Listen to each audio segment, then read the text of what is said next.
अभिवादनशीलस्य नित्यं वृद्ध्योपसेविनः तस्य चत्वारि वर्धन्ते आयुर्विद्यं यशो बलम्।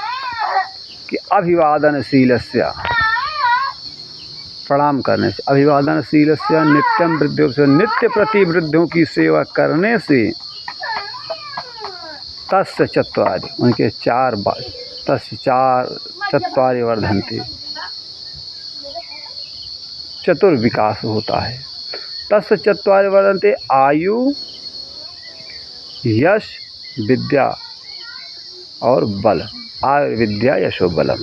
इस प्रकार से हर मानव प्राणी को अपने से बड़ों का सम्मान करना चाहिए, अपने से बड़ों का, अपने से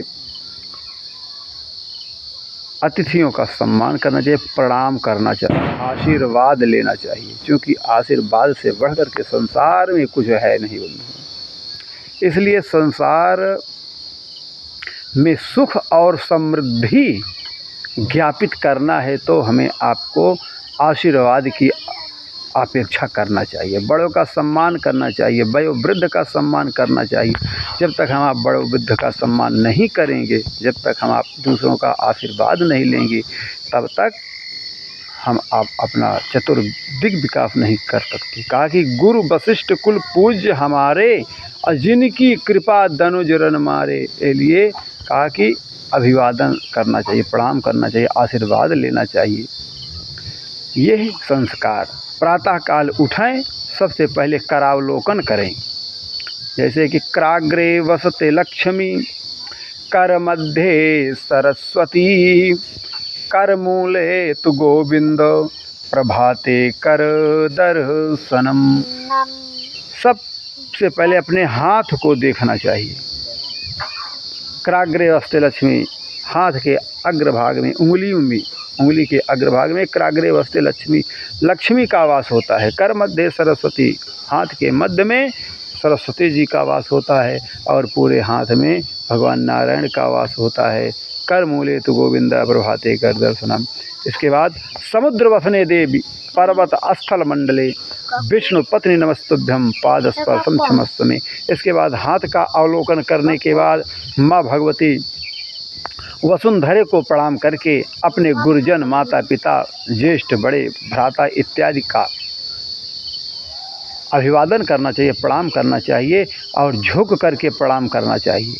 सबसे बड़ी बात यह है कि प्रणाम करने का विधि जो बताई गई है वो पहले तो था कि साष्टांग के बाद, इसके बाद पैर को छू करके, ये नहीं घुटना नहीं छूना चाहिए।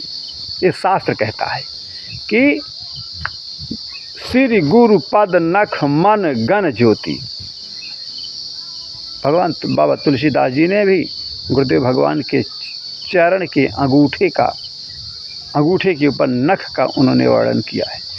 इसलिए जब भी यह कार्य करें तो अपने बड़ों का आशीर्वाद लेना चाहिए।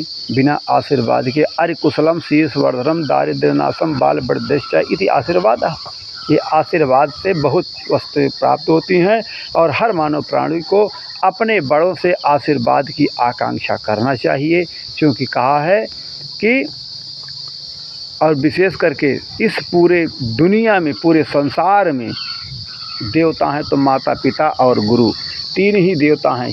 चौथे देवता तो आते हैं, लेकिन तीन देवता ये सचमुच ये साक्षात देवता हैं, माता पिता। क्योंकि माता पिता से आशीर्वाद लेना चाहिए, गुरु से आशीर्वाद लेना चाहिए। जब वो आप प्रणाम करेंगे तो वो आपको आशीर्वाद देंगे। ये भावना से हमें आपको प्रणाम करना चाहिए। ये भावना से हमें आपको अपने जीवन में धर्म के प्रति और आदर्शवादिता के प्रति, अभिवादन के प्रति हमेशा तल्लीन रहना चाहिए, हमेशा कार्यरत रहना चाहिए, कार्यशील रहना चाहिए। जय श्रीमन्नारायण, जय गुरुदेव भगवान की जय।